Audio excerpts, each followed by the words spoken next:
श्री विष्णु पुराण प्रथम अंश 15वां अध्याय। प्रचेताओं का मारीशा नामक कन्या के साथ विवाह, दक्ष प्रजापति की उत्पत्ति एवं दक्ष की 60 कन्याओं के वंश का वर्णन। श्री पराशर जी बोले, प्रचेताओं के तपस्या में लगे रहने से किसी प्रकार की रक्षा न होने के कारण पृथ्वी को वृक्षों ने ढंक लिया और प्रजा बहुत कुछ नष्ट हो गई। आकाश वृक्षों से भर गया था, इसलिए 10,000 वृक्ष तक ना तो वायु ही चला और ना प्रजा ही किसी प्रकार की चेष्टा कर सकी। जल से निकलने पर उन वृक्षों को देखकर प्रचेतागण अति क्रोधित हुए और उन्होंने रोषपूर्वक अपने मुख से वायु और अग्नि को छोड़ा। वायु ने वृक्षों को उखाड़ उखाड़ कर सुखा दिया और प्रचंड अग्नि ने उन्हें जला दिया। इस प्रकार उस समय वहां वृक्षों का नाश होने लगा। तब वह भयंकर वृक्ष प्रलय देखकर थोड़े से वृक्षों से रह जाने पर उनके राजा सोम ने प्रजापति प्रचेताओं के पास जाकर कहा, हे नृपतिगण, आप क्रोध शांत कीजिए और मैं जो कुछ कहता हूँ सुनिए। मैं वृक्षों के साथ आप लोगों की संधि करा दूंगा। वृक्षों से उत्पन्न हुई इस सुंदर वर्ण वाली रतन स्वरूपा कन्या का मैं पहले से ही भविष्य को जानकर अपनी किरणों से पालन पोषण किया है। वृक्षों की यह कन्या मारीशा नाम से प्रसिद्ध है। यह महाभागा इसलिए ही उत्पन्न की गई है कि निश्चय ही तुम्हारे वंश को बढ़ाने वाली तुम्हारी भार्या हो। मेरे और तुम लोगों के आधे आधे तेज से इसके परम विद्वान दक्ष नामक प्रजापति उत्पन्न होगा। वह तुम लोगों के तेज के रही सहित मेरे अंश से युक्त होकर अपने तेज के कारण अग्नि के समान होगा और प्रजा की खूब वृद्धि करेगा। पूर्व काल में वेद वेदाताओं में श्रेष्ठ एक कुंड नामक मुनीश्वर थे। उन्होंने गोमती नदी के परम रमणीक तट पर घोर तप किया। तब इंद्र ने उन्हें तपोभ्रष्ट करने के लिए परमलोचा नाम की उत्तम अप्सरा को नियुक्त किया। उस मंजुहासिनी ने उन ऋषि श्रेष्ठ को विचलित कर दिया। उसके द्वारा शुद्ध होकर वे 100 से भी अधिक वर्ष तक विषयासक्त चित्त से मंदराचल की कंदारा में रहे। तब हे महाभाग, एक दिन उस अप्सरा ने कंडू ऋषि से कहा, हे ब्राह्मण, अब मैं स्वर्गलोक को जाना चाहती हूँ। आप प्रसन्नतापूर्वक मुझे आज्ञा दीजिए। उसके ऐसा कहने पर उसमें आसक्त चित्त हुए मुनि ने कहा, भद्रे, अभी कुछ दिन और रहो। उनके ऐसा कहने पर उस सुंदरी ने महात्मा कंडू के साथ अगले 100 वर्ष तक और रहकर नाना प्रकार के भोग भोगे। तब भी उसके यह पूछने पर कि भगवान, मुझे सर्वलोक को जाने की आज्ञा दीजिए, ऋषि ने यही कहा कि अभी और ठहरो। तदंतर 100 वर्ष से अधिक बीत जाने पर उस सुमुखी ने प्रणय युक्त मुस्कान से सुशोभित वचनों में फिर कहा, ब्राह्मण, अब मैं स्वर्गलोक को जाती हूँ।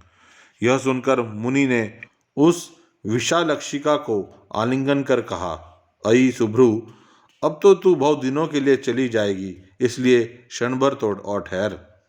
तब वह सुश्रोणी सुंदर कमर वाली उस ऋषि के साथ क्रीड़ा करती हुई 200 वर्ष से कुछ कम और रही।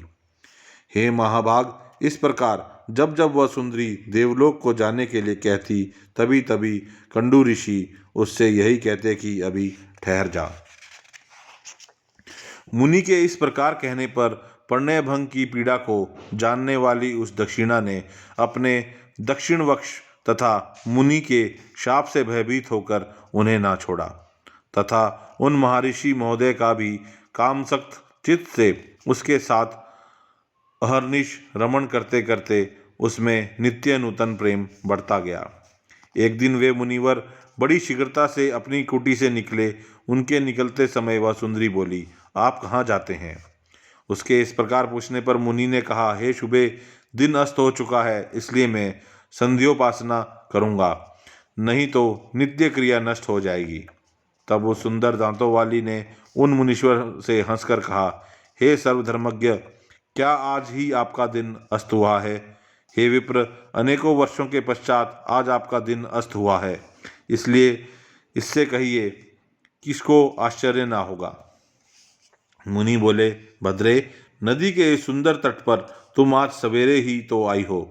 मुझे भली प्रकार स्मरण है, मैंने आज ही तुमको अपने आश्रम में प्रवेश करते देखा था। अब दिन के समाप्त होने पर यह संध्या काल हुआ है, फिर सच तो कहो, ऐसा उपहास क्यों करती हो। प्रमलोचा बोली, ब्राह्मण, आपका यह कथन कि तुम सवेरे ही आई हो ठीक ही है, इसमें झूठ नहीं, परंतु उस समय को तो आज सैकड़ों वर्ष बीत चुके। सोम ने कहा, तब उन विप्र ने उस विशालाक्षी से कुछ घबराकर पूछा, अरे भीरू, ठीक ठीक बता, तेरे साथ रमण करते मुझे कितना समय बीत गया। प्रमलोचना ने कहा, अब तक 907 वर्ष 6 महीने तथा 30 दिन और भी बीत चुके हैं। ऋषि बोले, अये भीरू, यह तो ठीक कहती है, या हे शुभे, मेरी हंसी करती है। मुझे तो ऐसा ही प्रतीत होता है कि मैं इस स्थान पर तेरे साथ केवल एक ही दिन रहा हूँ। ब्रह्मलोचा बोली, हे ब्राह्मण, आपके निकट में झूठ कैसे बोल सकती हूँ, और फिर विशेषतया उस समय जबकि आप अपने धर्म मार्ग का अनुसरण करने में तत्पर होकर मुझसे पूछ रहे हैं। सोम ने कहा, हे राजकुमारी, उसके ये सत्य वचन सुनकर मुनि ने मुझे धिक्कार है, मुझे धिक्कार है ऐसा कहकर स्वयं ही अपने को बहुत कुछ भला बुरा कहा। मुनि बोले, ओह, मेरा तप नष्ट हो गया, जो ब्रह्मवेताओं का धन था वह लुट गया और विवेक बुद्धि मारी गई। ओहो, स्त्री को तो किसी ने मोह उपजाने के लिए ही रचा है। मुझे अपने मन को जीतकर छहों उर्मियों से अतीत ब्रह्मा को जानना चाहिए। जिसने मेरी इस प्रकार की बुद्धि को नष्ट कर दिया, उस कामरूपी महाग्रह को धिक्कार है। नर्क ग्राम के मार्ग रूप इस स्त्री के संग से वेद वैद्य भगवान की प्राप्ति के कारण रूप मेरे समस्त व्रत नष्ट हो गए। इस प्रकार उन धर्मज्ञ मुनिवर ने अपने आप ही अपनी निंदा करते हुए वहां बैठी हुई उस अप्सरा से कहा, अरे पापिनी, अब तेरी जहां इच्छा हो चली जा।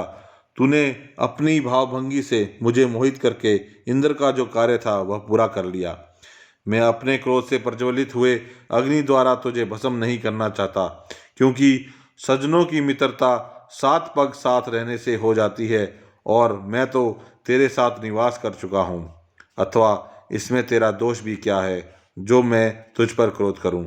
दोष तो सारा मेरा ही है, क्योंकि मैं बहुत ही अजितेंद्रिय हूँ। तू महामोह की पिटारी और अत्यंत निंदनीय है। हाय, तूने इंद्र के स्वार्थ के लिए मेरी तपस्या नष्ट कर दी, तुझे धिक्कार है।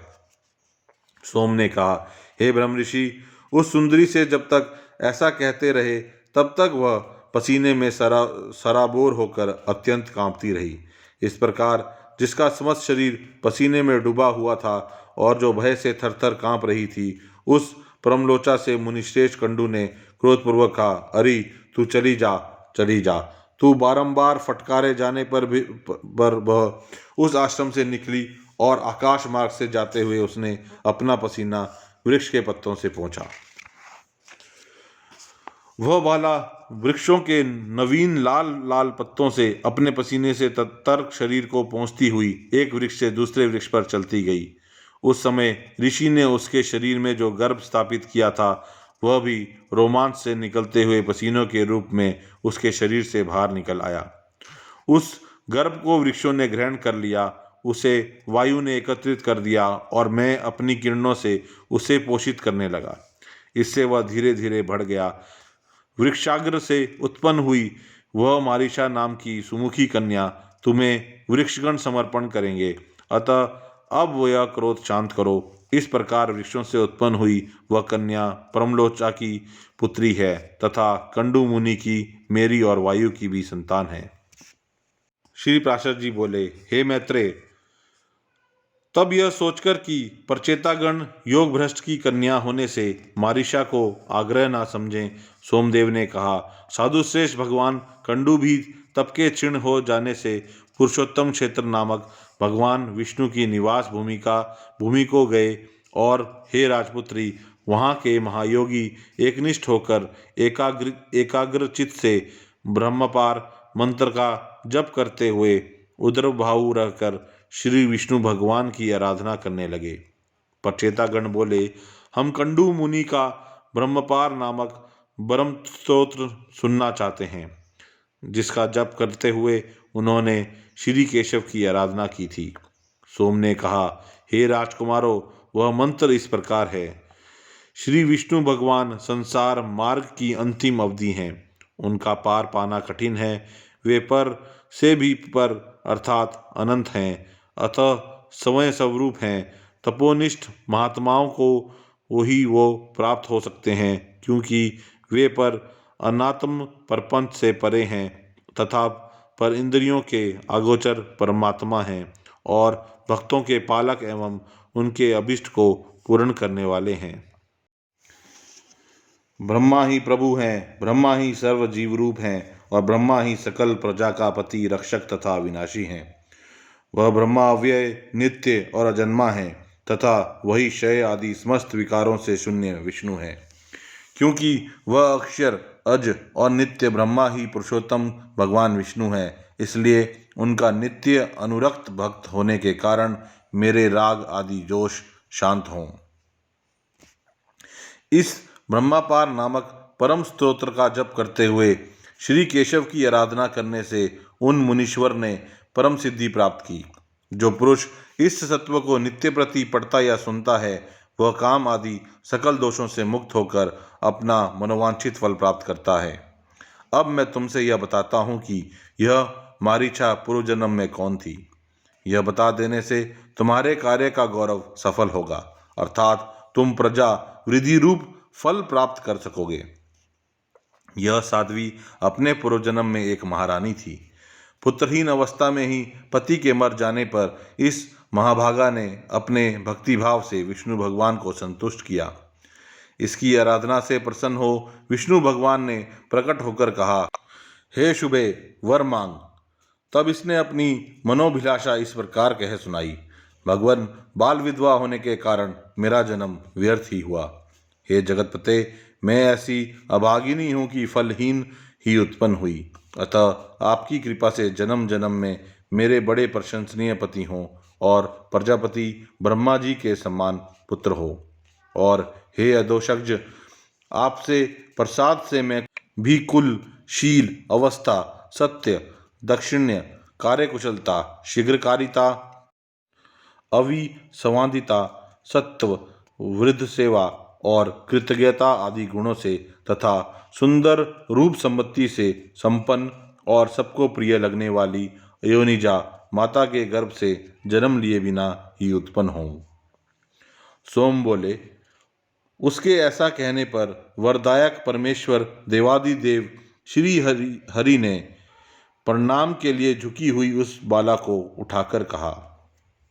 भगवान बोले, तेरे एक ही जन्म में बड़े पराक्रमी और विख्यात कर्मवीर 10 पति होंगे, और हे शोभने, उसी समय तुझे प्रजापति के समान एक महावीर्यवान एवं अत्यंत बल विक्रम युक्त पुत्र भी प्राप्त होगा। वह इस संसार के कितने ही वंशों को चलाने वाला होगा और उसकी संतान संपूर्ण त्रिलोकी में फैल जाएगी। तथा तू भी मेरी कृपा से उदार रूप, गुण संपन्नता, सुशीला और मनुष्यों के चित्त को प्रसन्न करने वाली योनिजा ही उत्पन्न होगी।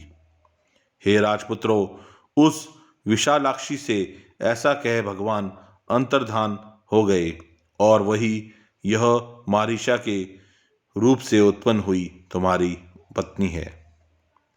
श्री पराशर जी बोले, तब सोमदेव के कहने से प्रचेताओं ने अपना क्रोध शांत किया और उस मारीशा को वृक्षों से उत्पत्ति रूप में ग्रहण किया।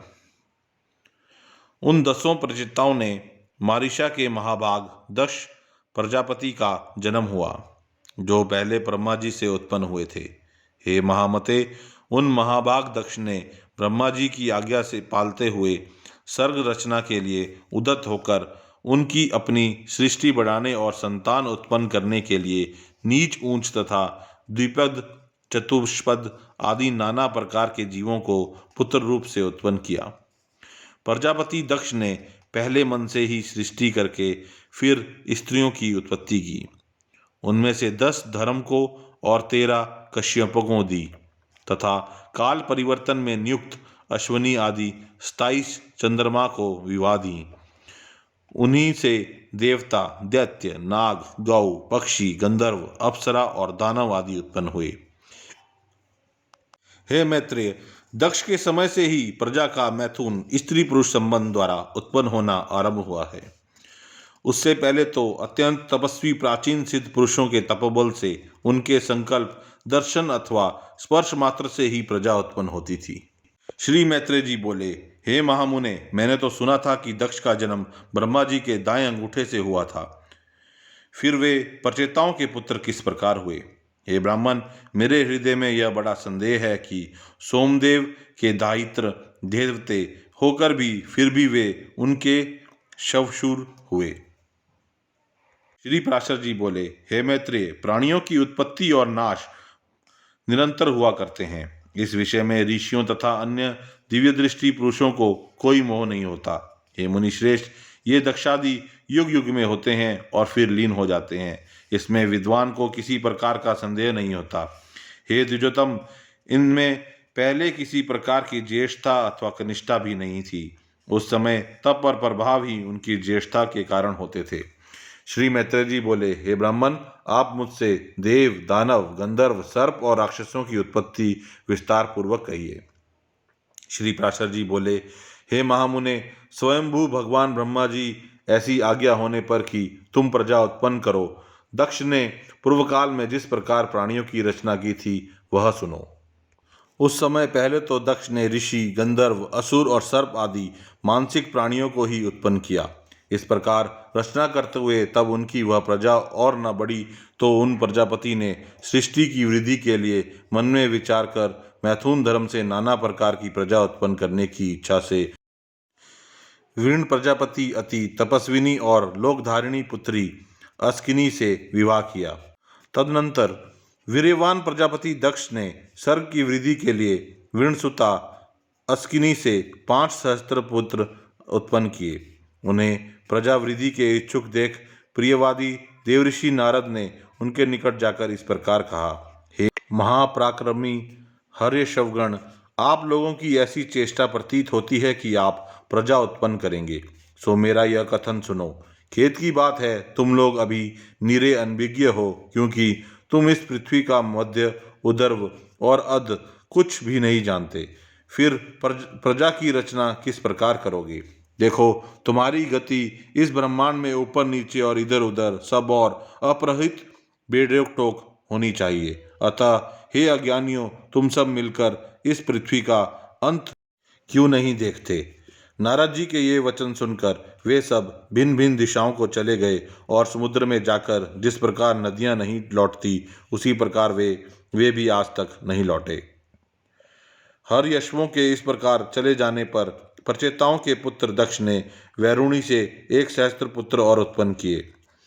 वे शबलाश्वगण भी प्रजा बढ़ाने के इच्छुक हुए, किंतु हे ब्राह्मण, उनसे नारद जी ने भी फिर पूर्वोक्त बातें कह दी।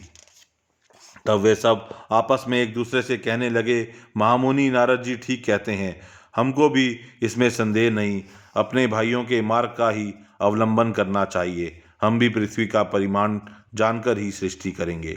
इस प्रकार वे भी उसी मार्ग से समस्त दिशाओं को चले गए और समुद्रगत नदियों के समान आज तक नहीं लौटे। हे द्विज, तब से ही यदि भाइयों को खोजने के लिए भाई ही जाए तो वह नष्ट हो जाता है। अतः विज्ञ पुरुष को ऐसा ना करना चाहिए।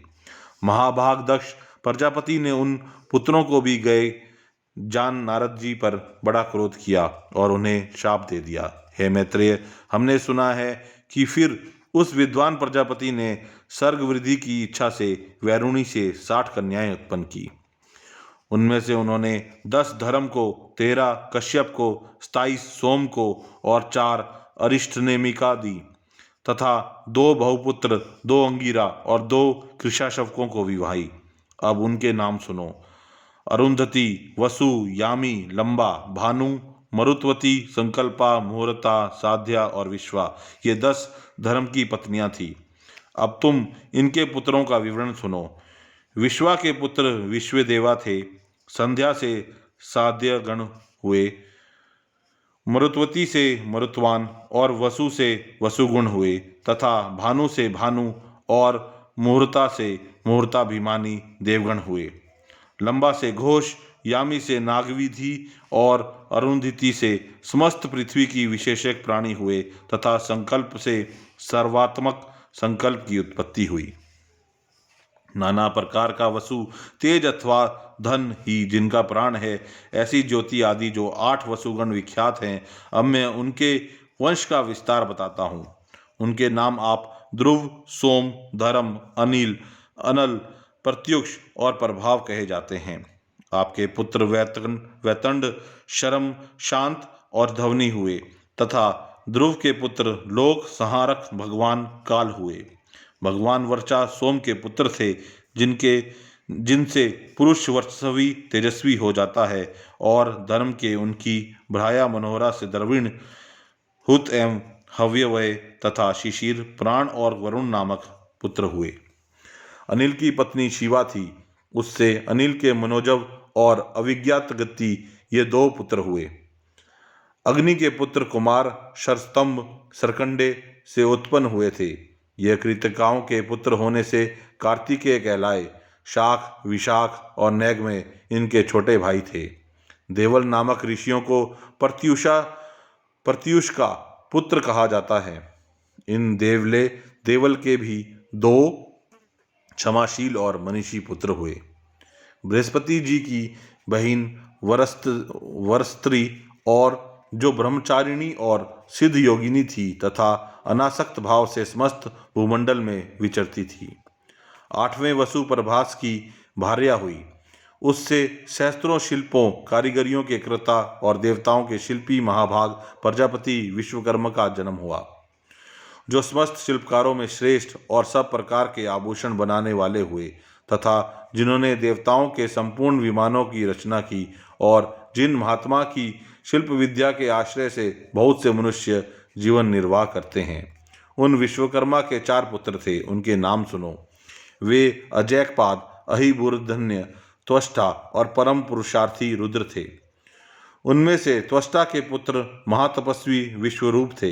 हे महामुने, हर, बहुरूप, त्र्यंबकम, अपराजित, वृषाकपि, शंभु, कपर्द्री, रेवत, मृगव्याध, शर्व और कपाली, ये त्रिलोक की अधीश्वर 11 रुद्र कहे गए हैं। ऐसे सैकड़ों महातेजस्वी 11 रुद्र प्रसिद्ध हैं। जो दक्ष कन्याएं कश्यप जी की स्त्रियां हुई, उनके नाम सुनो। वह अदिति, दीति, दनु, अरिष्ठा, सुरसा, खसा, सुरभि, विंता, ताम्रा, क्रोधवशा, ईरा, कर्द्रु और मुनि थी। हे धर्मज्ञ, अब तुम उनकी संतान का विवरण श्रवण करो। पूर्व चाक्षुष मनवंतर में तुक्षिक नामक 12 श्रेष्ठ देवगण थे। ये यशस्वी सूरश्रेष्ठ चाक्षुष मनवंतर के पश्चात व्यवस्थ मनवंतर के उपस्थित होने पर एक दूसरे के पास जाकर मिले और परस्पर कहने लगे, हे देवगण, आओ, हम लोग शीघ्र ही अदिति के गर्भ में प्रवेश कर इस व्यवस्थ मनवंतर में जन्म लें, इसी में हमारा हित है। इस प्रकार चाक्षुष मनवंतर में निश्चय कर उन सब ने मरीचि पुत्र कश्यप जी के यहाँ दक्षकन्या अदिति के गर्भ से जन्म लिया। वे अति तेजस्वी उससे उत्पन्न होकर विष्णु, इंद्र, अर्यमा, धाता, त्वष्टा, पूषा, विवस्वान, सविता, मैत्र, वरुण, अंशु और भग नामक 12 आदित्य कहलाए। इस प्रकार पहले चाक्षुष मनवंतर में जो तुषिक नामक देवगण थे, वे ही व्यवस्थ मनवंतर में 12 आदित्य हुए। सोम की जिन 27 सुवर्ता पत्नियों के विषय में पहले कह चुके हैं, वे सब नक्षत्रयोगिनी हैं और उन सब नामों को ही विख्यात हैं। उन अति तेजस्विनी से अनेक प्रतिभाशाली पुत्र हुए। अरिष्ट नेमि की पत्नियों के 16 पुत्र हुए। बुद्धिमान बहुपुत्र की भ्राया कपिला, अतिलोहिता, पिता और अशिता नामक 4 प्रकार की विद्युत कही जाती हैं। ब्रह्म ऋषियों से सत्कृत ऋचाओं के अभिमानी देवश्रेष्ठ प्रत्यंगिरा से उत्पन्न हुए हैं तथा शास्त्रों के अभिमानी देवपरहरण नामक देवगण देवऋषि कृशाशक्त की संतान कहे जाते हैं। हे तात, 8 वसु, 11 रुद्र, 12 आदित्य, प्रजापति और वष्टकार, ये 33 वेदताओं देवताओं अपनी इच्छा अनुसार जन्म लेने वाले हैं। कहते हैं इस लोक में इनकी उत्पत्ति और निरोध निरंतर हुआ करते हैं। ये 1000 युग के अनंतर पुनः पुनः उत्पन्न होते रहते हैं। हे मैत्रेय, जिस प्रकार लोक में सूर्य के अस्त और उदय निरंतर हुआ करते हैं, उसी प्रकार ये देवगण भी युग युग में उत्पन्न होते रहते हैं।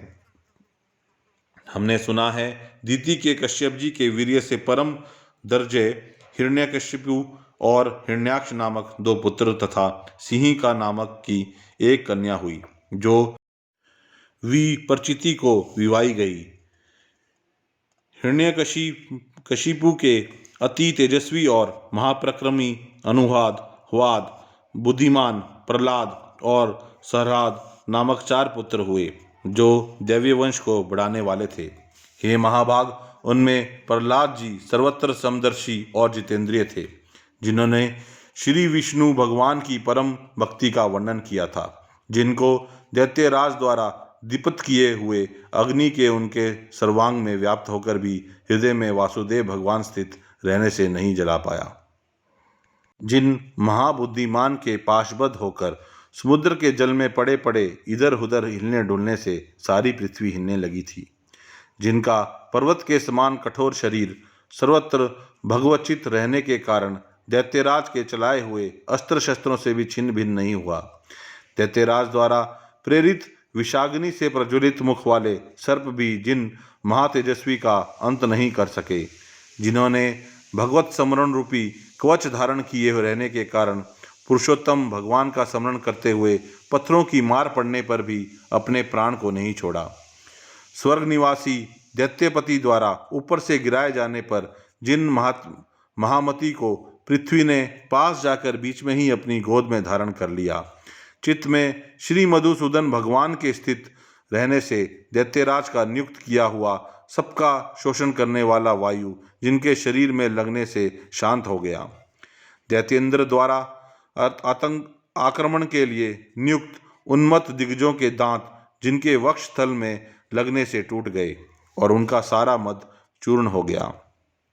पूर्व काल में दैत्यराज के पुरोहितों की उत्पन्न की हुई कृत्या भी जिन गोविंदासक्त चित्त भक्तराज के अंत का कारण नहीं हो सकी, जिनके ऊपर प्रयुक्त की कोई अति मायावी शोम्बासुर की हजारों मायाएं श्री कृष्णचंद्र के चक्र से व्यर्थ हो गई, जिन मतिमान और निर्मत सर ने दैत्यराज के रसोइयों के लाए हुए हलाहल विशेष को निर्विकार भाव से पचा लिया, जो इस संसार में समस्त प्राणियों के प्रति समानचित और अपने समान ही दूसरों के लिए परम प्रेम युक्त थे, और जो परम धर्मात्मा महापुरुष सत्य एवं शौर्य आदि गुणों की खानी तथा समस्त साधु पुरुषों के लिए उपमान स्वरूप हुए थे।